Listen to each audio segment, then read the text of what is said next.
Hi guys, welcome back to Fit Life SD TV, where we are bringing you the science of nutrition and fitness. And today we are going to be finishing our stretching series. We're going to be talking about static stretching, where it does find its place in everyday life. So stay tuned, we're going to tell you exactly how to do that. So last week we went over dynamic stretching and how that's going to be more superior for your pre-workout to get the muscles warmed up and loosened up, and why static stretching is a bad idea before you work out. So where does static stretching actually find its place? That's going to be after your workout, and that's going to be throughout the day. It's recommended that to gain proper flexibility that you stretch certain body parts for 30 to 60 seconds twice a week at least. So that's pretty much, if you have tight hamstrings, you should be stretching your hamstrings at least twice a week for 30 to 60 seconds. You can do a lot more than that. That'll probably improve efficiency, but the whole purpose of it is that the more flexible we are in life, the less injury prone we're gonna be.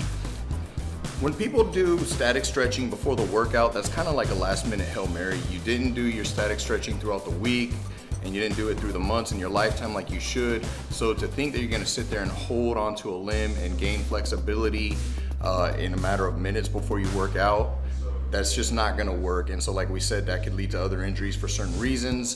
But if you stretch, doing static stretches throughout your lifetime, not around the workout, maybe after the workout, then what'll happen is when you warm up before the workout the way we taught, you're gonna have a lot more range of motion and you're gonna be a lot less injury prone. So we're gonna demonstrate a few good static stretches, a few good holds that you can do to improve your flexibility through your lifetime.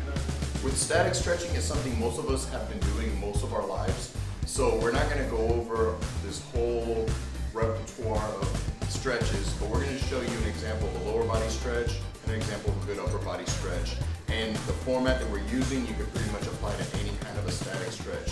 So the first thing we're gonna do, basic hamstring stretch. He's gonna prop his leg up on the bench, and he's gonna try to get in a relaxed position where he can comfortably breathe out and sink into the stretch. Once he gets to the point where it's a little tight, he's just gonna hold it for 30 to 60 seconds.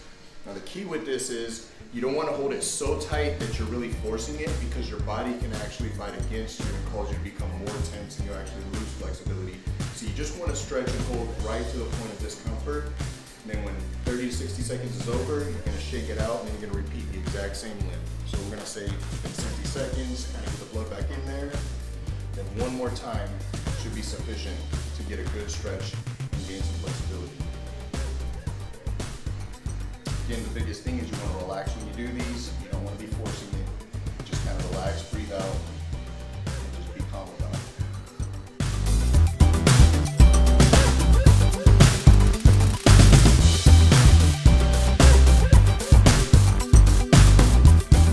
The next stretch we're going to show you is a really good one for the upper body. The most vulnerable joint in the body is the shoulder, so this is going to help when you're bench pressing, so you can go a little deeper without risking injury. It's just going to help your posture and everything.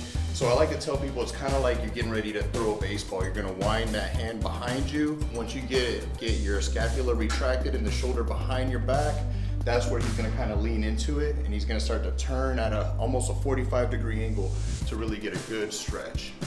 And since we're static stretching, begin 30 to 60 seconds. Then we're gonna loosen it up, and then we're gonna do it again for 30 to 60 seconds. This will really help to increase shoulder mobility and really give a lot of flexibility into that vulnerable